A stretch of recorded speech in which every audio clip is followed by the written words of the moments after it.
নমস্কার।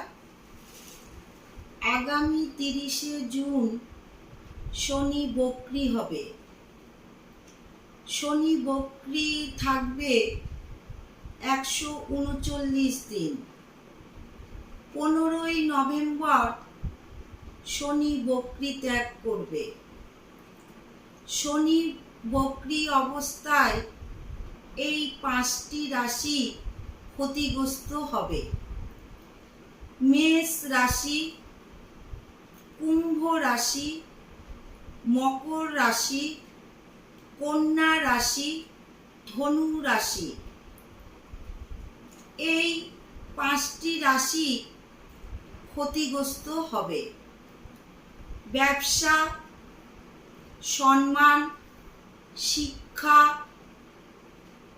ঋণ এইসব ক্ষেত্রে শনির কুপ্রভাব থাকবে।